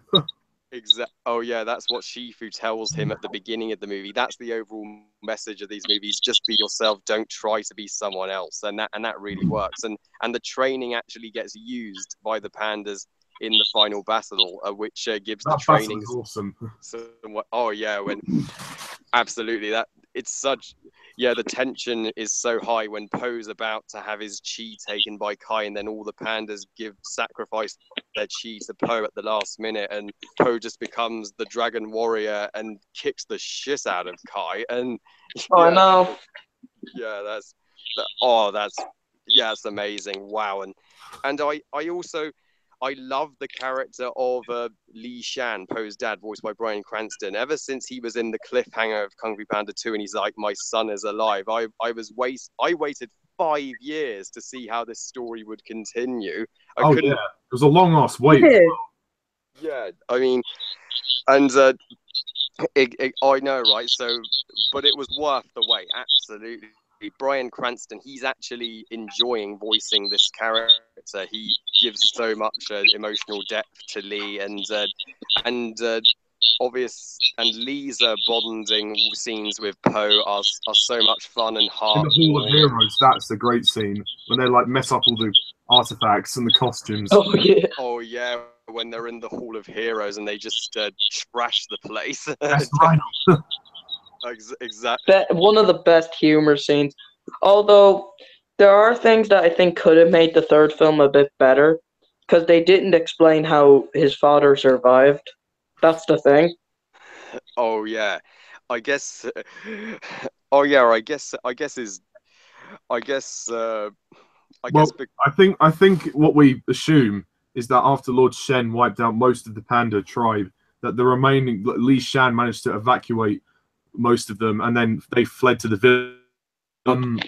So that's what I assume, and obviously then Poe's mother died. Like she probably said, "Oh, well, I'll take the baby away," and then he just left. So obviously that was it.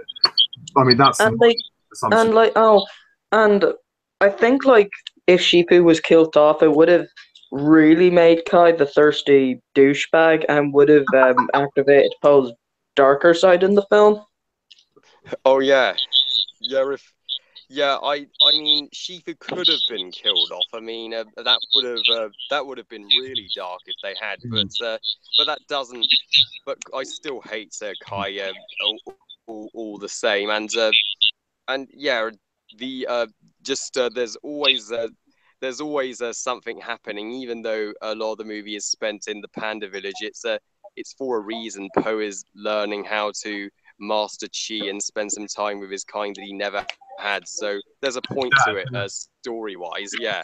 And And a yeah, lot of people say the emotional moment between when they talk about his mother, they say it gets ruined by the hugger. By the what? Sorry. Remember in the scene where Li Shan shows Poe the portrait of his mother, then it ends off with them hugging. Then they have the hug guy come in. oh yeah. yeah. Oh yeah. Let me get some of that. Yeah, Some people say that joke was really ruined to scene. I didn't mind it. It was all right. Yeah, I don't think it ruined it really. He used think that in that the final battle. He just I really don't count it as part of the scene, though. I just count it as being an added-in joke. But I think it was an okay joke. But the other jokes of the movie were better. yeah, yeah, it was. Yeah, it still got a laugh out of me. It was. Yeah, it was absolutely fine. And this is the best looking movie of the three films. It is a absolutely outstanding looking movie animation wise. I mean, The best looking Dreamworks film in a good while. oh it's yeah, the best sounding movie of the trilogy as well. oh yeah, the soundtrack by Hans Zimmer. Hans Zimmer's soundtrack for this movie was also robbed of an Oscar. It should have got nominated. I mean, this is why Hans Zimmer is one of my favorite composers. You instantly recognize all of his themes, especially for these movies as an example. And I agree. Kai's theme, dun dun dun dun, is one of his best. And all and the movie and just it's just such a and it's a well, brilliant moment when Poe talks to Oogway in the spirit realm after Kai's been defeated, and Oogway actually reveals the reason why he chose Poe in the first place, because Poe resembled both sides of the yin and yang, and he was descended from the pandas who helped Oogway in the past. I mean, that brilliantly ties into the first movie and answers the question, and it connects these movies together so beautifully. And yeah, this is I love the scene in the spirit realm with Poe and Oogway. It was beautiful the way he said, "Oh, the universe chose you." You know how, like you say, it's fantastic. It links into 1 and 2 so well. Sorry about that. I'm back. Sorry about that. Oh, that's okay. I know, right? It's a oh yeah, that yeah, wonderful yeah, wonderful ending scene. This yeah, it's a shame that Kung Fu Panda 3 is actually the lowest grossing movie of the trilogy. It's a shame it didn't make the money it deserves, or get the rave reviews it deserved. I think the problem was the time of release. The US released it in January, and we released it in March. I think it should have been a summer release. Well, yeah, it would have. yeah, when it was released in March, it had to deal with Batman versus Superman at the time. So Oh, shit, even though I never watched it. Fuck that I, shit. I actually like Batman versus Superman personally. I didn't, but Sorry, Harry. No offense intended, but I thought it was a disappointment. It was okay, but I wouldn't watch it again. well, that's okay. But I agree. Kung Fu Panda 3 is the better movie. That this should have made more money. Oh yeah, and That's yeah, almost kind of sad, really, that an animated movie is so much more better than this fucking superhero than a movie. superhero movie. Exactly. Yeah, God, these movies are the ultimate never judge a book by its cover trilogy. So yeah, Kung Fu Panda 3, yeah, it's such a masterpiece. Wow, it concluded these movies It is. with a bang. Although there are things in it that could have made it a bit better, but other than that, it was amazing. Yeah. Yeah, it was. And I am going to give Kung Fu Panda 3, just like the first two, A 0 out of 10. my third 10 out of 10. I'd give it 100 out of 10. Minus Whoa. 1 out of 10. Anyway, yeah, no, but fantastic. I can pretty much agree with you both. I was absolutely blown away by this movie. I was very worried that this was going to let down the trilogy because the trailers didn't make it look very good at all. They only showed they saved the best bits for the movie, thankfully. But it was all the Panda Village stuff, and I thought, oh no, they're just, it's going to be comedic. It's going to try and be funny, and it's going to just be cringy. But how wrong was I? Yeah, and a lot of people complain about, like, oh, it's too much comedy than the other two. No, it is not. It's fucking amazing with humor. Yeah. I mean, I think way better than the second film's humor. Yeah, I think so. I mean, there are some humorous moments that are catered more towards kids, but I think most of the humor lands pretty well. But I think the strength of this movie lies with its story. It's so dramatic, so it has everything that the first two had. It has everything you loved about the other two. Balances drama, some dark moments, comedy, some great humor, great action. Yeah, definitely. And I think it's wonderful. It's a wonderful film, and there's so much charm to it. It's not completely dark. It's not as dark as the second one, which I think is great because we need a bit more light relief. And it's very charming. It's dark when it needs to be. It's dramatic when it needs to be. And I think the story is brilliant because it ties into the first two very well with the explanation of Poe's mother and also Oogway in the scene with Poe and Oogway in the spirit realm, which I think is just beautiful. I mean, stunning imagery to look at. And then the animation is beautiful. Actually, here's a good question. Who's your favorite out of the baby pandas? I've got absolutely no idea. Oh, I think my favorite would be the girl baby panda who has an obsession with Poe's tigress action figure. She keeps going, stripy baby. Oh yeah, you mean Lele? Yeah, Lele. She's cute. Her and Bao would be my personal favorites.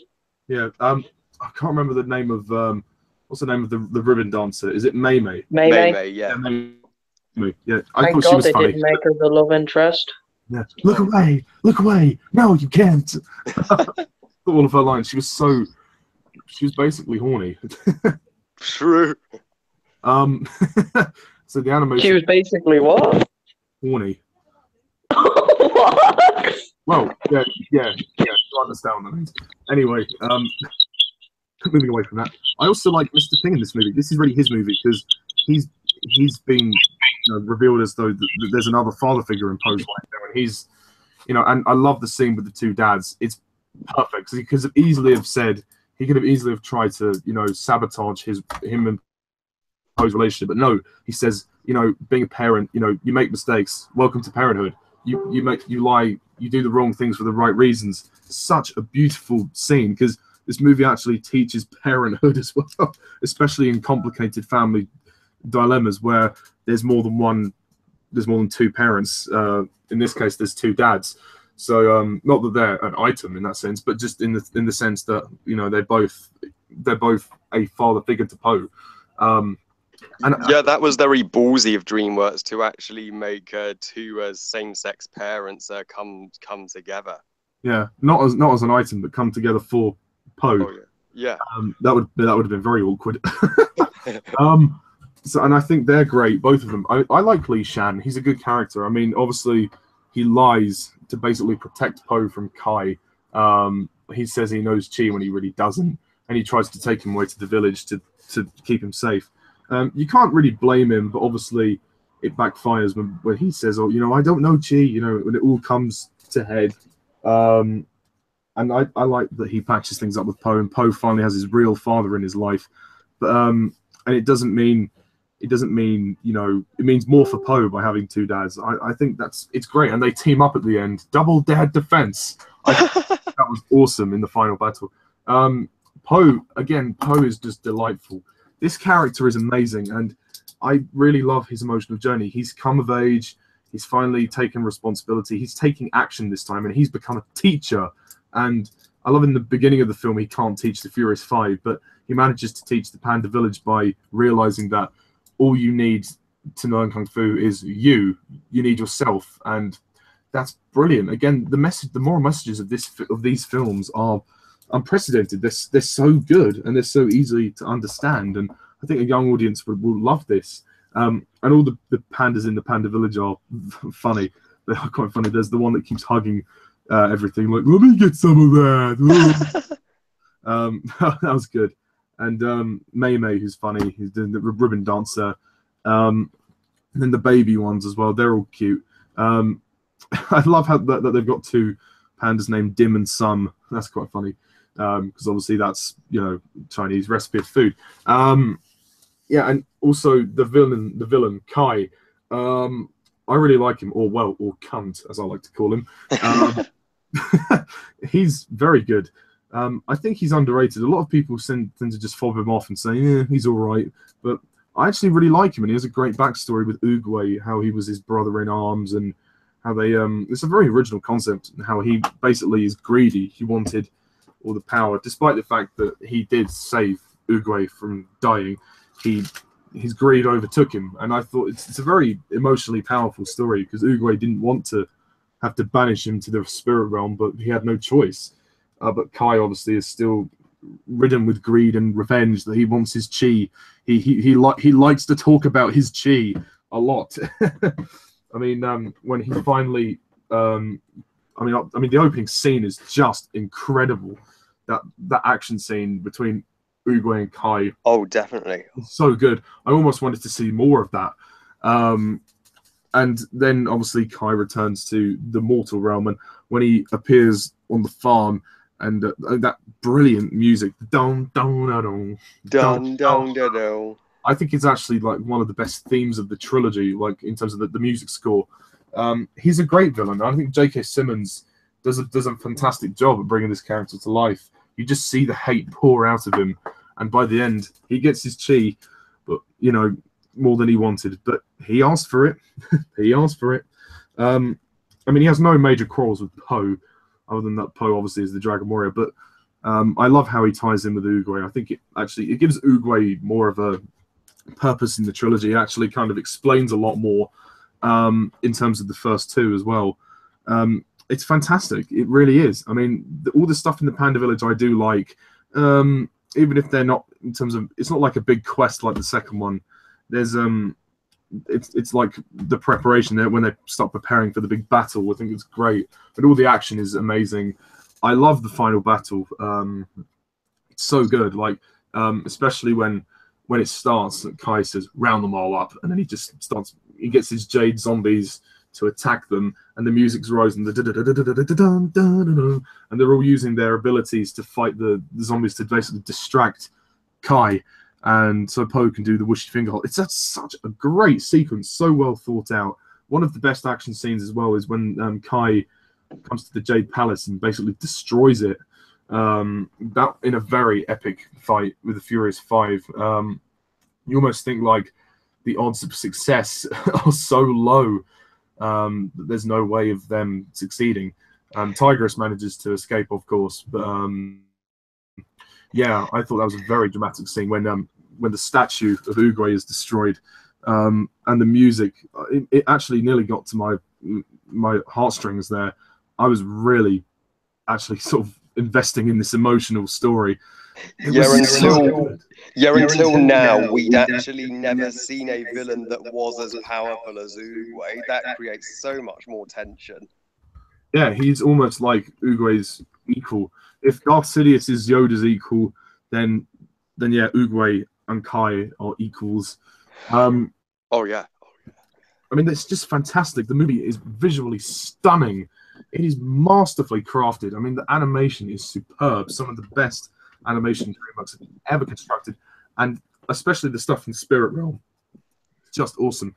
And that moment when all of them come together to save Poe, that is brilliant. Like when they say, "Oh, you gave us a home, a family, and you know everything," and then the giant dragon emerges. I love that part of the fight. It's so epic. When he says, "Oh, you want my chi so bad? Then take it." And there's like a big symbol of the yin and yang behind him forms, and when the music's rising, the dun dun dun dun dun, it's so good. That was by then I was like, "Oh my god, am I actually watching this for real? Is this really a masterpiece?" I think it is. Yeah, it is. And I agree. This is the best animated film of 2016. Oh yeah, by a long shot. I'm trying to think of all the others that came out. I saw Finding Dory. That was good. Zootopia. Zootopia. I saw some of that. I can't remember most of it. Yeah, and I didn't see Trolls, but I heard it was shit. Yeah, it was. This is the far superior DreamWorks movie of that year. Yeah. And, you know, I love the idea of the concept of chi. I think chi is a very interesting concept. I mean, I think this is a perfect conclusion to this very good trilogy. Although they do plan to continue this series with 3 more movies, which will hopefully they'll do well enough to get there. I mean, if they're going to be as good as these 3, then fair enough. I'm all for it. But if this is to be the last one, they've done a great job of concluding it. And I love the end of Poe's journey. It is the end of Poe's journey, and it's perfect. And when they're all dancing at the end, everything's kung fu fighting. That's amazing. It's amazing. And the cast are great. Jack Black gives the best performance of the trilogy. Dustin Hoffman again, great. J.K. Simmons, awesome. Angelina Jolie is also great. Although I do feel that Tigress and Poe's relationship doesn't really get expanded in this movie.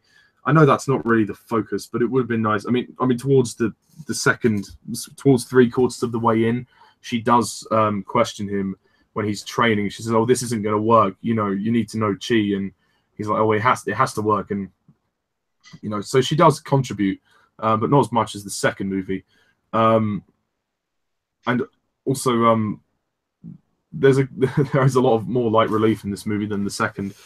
That's great, and I think all 3 of them stand as a great trilogy. And I'm going to rate Kung Fu Panda 3 a 10 out of 10. Yay! I mean, originally I think I gave it like a 9 in my review, but I went back to see it a second time in the cinema because I was very surprised at how good it actually was. Yeah. Yeah, this is probably the most surprising animated trilogy of all time.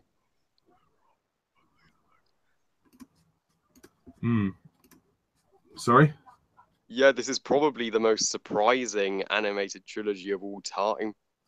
It is actually, yeah. And I think DreamWorks should be very proud. They've got something very special. Very, very special. Yeah, that's absolutely, it's special. That's the reason it's got such a large fan base. I mean, this proves that DreamWorks can make great movies when they really try. I mean, and they've always been, you know, they're such geniuses at making sequels. Shrek 2 being better than Shrek 1, How to Train Your Dragon 2 being better, and Kung Fu Panda is no exception. Yeah. I actually watched Shrek 2 again recently, and I forgot how good it actually was, especially climax as well. I didn't think that Shrek had more than 1 film in it, but they managed to extend the story and really flesh out that you know, basically Shrek 2 is what happens after Happily Ever After.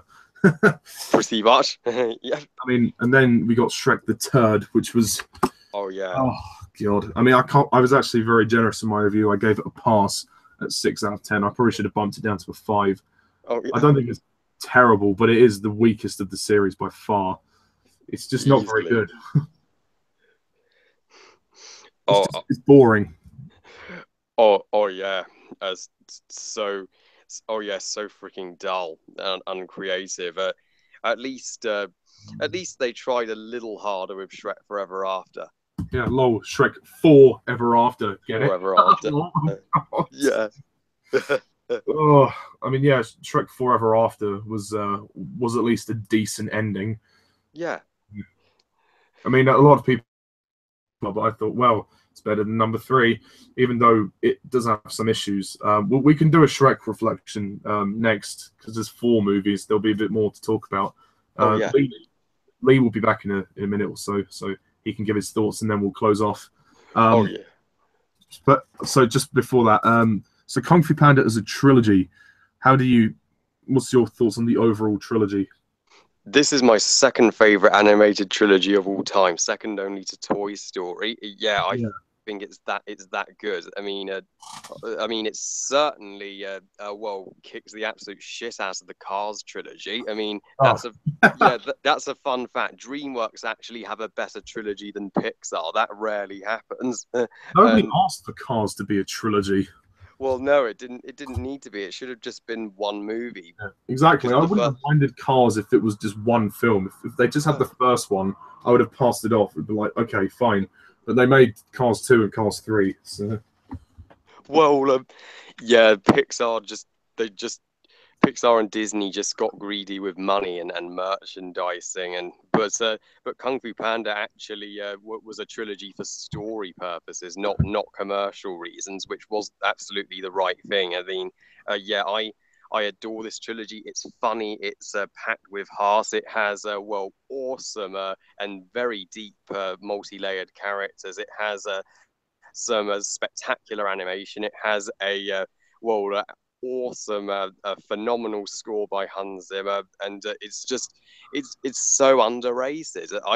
I don't get why these movies don't get more attention than they do. I mean, just because they're made by DreamWorks, that's the only reason. If they were made by Disney and Pixar, they would get more attention, obviously. But this trilogy, it's easily one of the best and certainly the most surprising animated trilogy of all time. I will always go back and about Kung Fu Panda that's really captivated an audience. I mean, they just got it right. And all 3 of them have been consistently good, and have got better and better each time. And I mean, it's very rare for that to happen, but for Kung Fu Panda, that's happened. It has indeed. They never lost the quality. They never stopped trying, which I'm so glad they didn't. So I think there was a time that DreamWorks can make family movies for everybody. Now they're making stupid kids movies for just kids. I'm worried that Kung Fu Panda 3 is like the last of their good movies. I mean, maybe for a while it will be, but I don't think How to Train Your Dragon 3 will disappoint. I think that will be their best movie. It has the potential to be their best, considering how much I love How to Train Your Dragon 2. I mean, I just absolutely love Kung Fu Panda trilogy. Wow, and nobody expects it to be this great. It's much better than we all thought it would be, and I'll gladly go back and watch this trilogy for a very long time. So I'd rate. You own all 3 of them, don't you? I certainly do. Yeah, I'd rate this trilogy out of 30, all 30 out of 30, easily. Awesome. Yes. I think for me it gets because I gave the first 2 and 9, and then the third one 10. So I think it gets a 28, I believe. No, 27. Awesome. Out of 30. But yeah, no, which is still a very high score. I just think there are some minor, itty bitty, minor issues with the first 2, but I'm prepared to overlook them because for the sheer surprise that is this trilogy. Like after Kung Fu Panda 3, do you think that DreamWorks have gone downhill? Yeah, they have fallen from grace greatly. I mean, Trolls. Who the fuck wanted to see that? And the boss baby. Are you fucking kidding me? Oh, hi, Lee. Hey guys, I'm back. That movie was insufferable. Oh The yeah, boss baby. it was pure horrible. Torture. It was garbage. Yeah. Oh, like I just couldn't get behind the premise of it. It was ridiculous.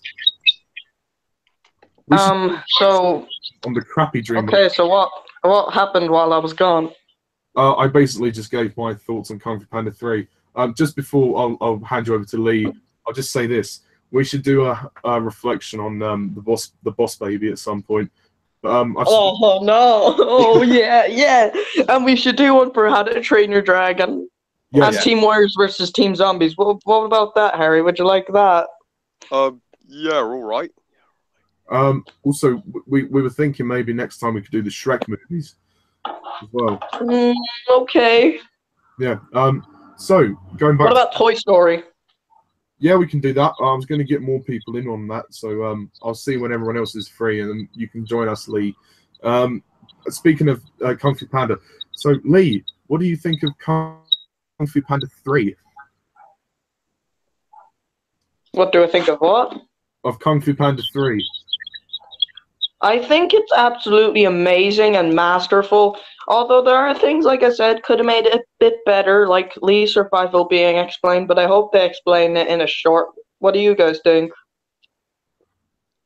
I don't know. I mean, on the one hand, yeah, I guess it would have been nice to have a bit more explanation, but I kind of take the assumption that he survived the attack from Shen and he evacuated to the village with the pandas. That's just what I assume. What about you, Harry? Yeah, right. Yeah, right. I assume that's exactly what happened. He was lucky to get the surviving pandas to the village as Shen was distracted. Well, fair enough, but I guess I just want. And did you guys do know that the third film was actually originally going to be a bit more darker? Really? Yeah, because when Jennifer Hugh Nelson was the only director, she wanted to make it more darker and more violent than the second. Alessandro Coloni wanted to make it more lighthearted, though. So they met in the middle. I think that was perfect, actually. Yeah, well, he did remove some things like the massacre, but then again, it was still a great film. But yeah, I think about Shipu's death, he'll probably get killed off in the next film to give Tigress a more emotional weight. Yeah. Let's hope they don't rehash the first one, like with getting a new Dragon Warrior, like that Poe becomes the master of. I hope they don't rehash the first 3 movies. That's the only worry. Yeah, they probably won't. I think this one will be a bit more.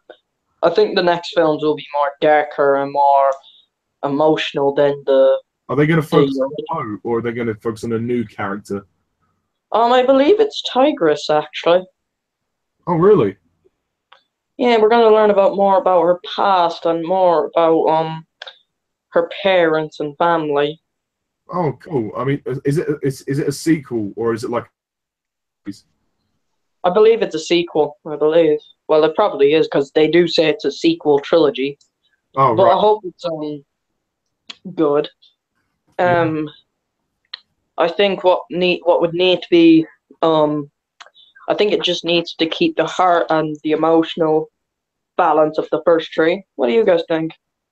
Yes, I mean, if it's as good as the first 3, I'm all for it. If it's going to be as consistently dramatic and emotional as the first 3, then go for it. Yeah. If it's gonna be darker, then by all means, make it 6 movies. Yeah, because they have said they're going to be doing 3 trilogies, meaning it to be 9 in total, and they have it's kind of like what they did for Spider-Man, where that kind of has 3 trilogies now. Well, yeah, I mean, Homecoming, obviously, if they get to a third one, which is likely, knowing Marvel. And the Amazing Ones, well, trilogy or whatever they like to call it in 2 movies. Duology. Oh, qualogy. So the Amazing Spider-Man qualogy, the Spider-Man trilogy, and the No, Spider-Man Homecoming. call it a duology. Oh, duology. My bad. Yeah. But yeah, and I think like they'll do more stuff in the next films, or they can do another. They can do anything with the franchise, like I mean, we're getting a you were Shrek. saying. We're getting a Shrek 5, so anything's possible. What are your thoughts on that, Harry? Shrek 5. Oh, God, Shrek 5, it's completely pointless. Why does it exist? Other than I know. So yeah, there are my thoughts on the third film. Will we continue on to the animation rant? What the problem is now? just very quickly, Lee. You're obviously rated 10 out of 10, right? Yeah. So overall, as a trilogy, what do you like? How do you feel about it? I think it's a great trilogy. It's an amazing franchise. It's got a great canon, even though the third film does have its ignorings of two, like Poe said in Tree, I don't know who I am, and he learned that in the second film. Oh, yeah, I see what you mean. Yeah, you're right. Yeah. I think I think like we could have saw more to what Lee was doing in the massacre, like him fighting the wolves, getting the pandas to the safety, and maybe we could have found out what Poe's mother's name is. Mm. Yeah. But other than that, this trilogy is amazing. They keep getting better and better. I hope How to Train Your Dragon is like this. I just pray to God it is. What do you think? Yes, I have total faith How to Train Your Dragon 3 will probably be just as good, if not better, than How to Train Your Dragon 1 and 2. I know, even though How to Train Your Dragon 3 comes out the same year as Toy Story 4, I know How to Train Your Dragon 3 will be better. Yeah, because like it's like with these animated movies, it's pointless. Why are we getting crap now? Why are we getting crap instead of the great film? Well, yeah. We've got to have money. Like we got fucking the Emoji Movie, Trolls. Ugh. Oh, yeah. It's just. I mean, I know I said before it's not really that great. I thought it was okay, but now it really did suck. I mean, Harry's done a rant on it. Yeah, it just sucks. It's not absolutely terrible or garbage, but like it's not Norm of the North bad, but it's definitely a bad For movie. a Dreamworks movie, it's pretty shit. It is absolute total shit. I mean, has anyone going to see Captain Underpants? I have thought it was good actually. A big surprise. Harry? Captain Underpants. I thought it was meh, but better than Boss Baby. Yeah, because I think like I thought it was gonna actually be a bit of a bad movie, and like you said before, Harry, it did look a bit crappy. But you know, it ended up being a bit of a surprise, a decent film. Better than the Emoji Movie. Oh Yeah, yeah, definitely. there's fucking what else is coming out by animation? Oh yeah, as I was saying before, Spark the Space Tale. Well, I'll explain to you what that crappy movie is. There's an Aardman film coming out next year. Say that again. Aardman film coming out next year. Oh yeah, could be decent. Yeah. Oh, what else are we getting? That was Say Dreamworks. that again. Yeah, Flushed Away. 3 Aardman films are by Dreamworks. Chicken Run, Wallace and Gromit, and Flushed Away. Yeah. I like them all. I thought they were really good. Yeah, I love them all. They're definitely in my top 5. As I was saying earlier on, will I explain what Spark the Space Tale is about? Will I or? Go on. Okay. Basically, what happens is there's like it's basically about this kingdom. They're basically all in peace. However, this threat named Emperor Zong, I thought it was Emperor Zorg. He's basically like he's like trying to be a villain. He's like a villain. Well, he is a villain. He like destroys the kingdom. Monkey, the main character, Spark, is separated from his parents. We don't know what happened to his father. Mother is still alive. He's with the main villain, and fucking hell, she's had to fucking be a slave to the main villain. And pretty much Spark has a fox friend who, like I said before, is a complete rip-off of Tigress. Although the fox characters are kind of sexy, but that's all really. That's the only good point. That's the only good point. And pretty much and you know, they have to try stop the main villain, and it's just so it's absolutely crap because one, it feels out. There's like a mother, as I said in my review.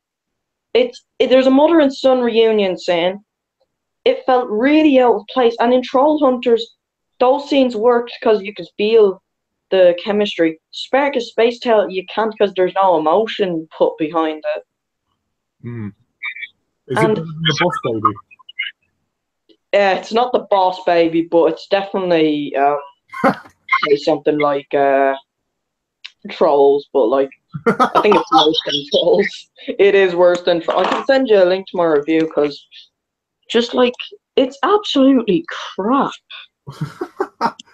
Like, I mean, can we all just agree that The Boss Baby is the worst DreamWorks movie yet? Yeah, it is 100%. It's absolutely horrible. 0 out of 10, easily. My Boss Baby rant is actually my most viewed video. Really? My most viewed video is my Die Another Day rant. Yeah. My most viewed video is the top 7 best and worst animated films of 2016. Is that how many films, animated movies actually came out in that year? I believe 12 or 16, I believe. Yeah. Because we got a lot that year. But yeah, it's an absolute crap movie. It's just like ugh. What else have we got from animation? We have Ice Age 4 and 5. Oh yeah. Oh, they suck. They're okay, but I think 4 is worse than 5, but they're just so not necessary. Ice Age 5 a freaking sucks. Oh, what else have we got? B-movie. Oh yeah, B-movie is good. I like most of the DreamWorks films. They're old films, like from 2000, like from 1998 to 2010. But ignoring Shrek the Third. Yeah, I mean, I never got into B-movie, but it probably was a bit better than Shrek the Third. It is better than Shrek the Third, but it did get blown away by Kung Fu Panda. If you asked me to rank the Kung Fu Panda movies along with the How to Train Your Dragon movies, well, it would be this. Well, number 5 would be How to Train Your Dragon 1. Number 4 would be Kung Fu Panda. Number 3 would be Kung Fu Panda 2. Number 2 would be Kung Fu Panda 3. And number 1 would be How to Train Your Dragon 2. How would you rank them, Harry? Oh, yeah. At number 5, it would be Kung Fu Panda. Number 4, Kung Fu Panda 2. Number 3, Kung Fu Panda 3. Number 2, How to Train Your Dragon. And number 1, How to Train Your Dragon 2. Dragon 2 is just like the best DreamWorks film. I agree. Compare that to The Boss Baby. Yeah. It makes Dragon 2 the best thing in history. Yeah. Wow, fantastic. Well, that's it, guys. That pretty much wraps up this hangout. Thank you very much, Harry and Lee, for joining me. And stay tuned for some more future hangouts. So until then, guys, thank you all for watching and listening. I'm Mr. Chance 11. This is Harry and Lee. See ya.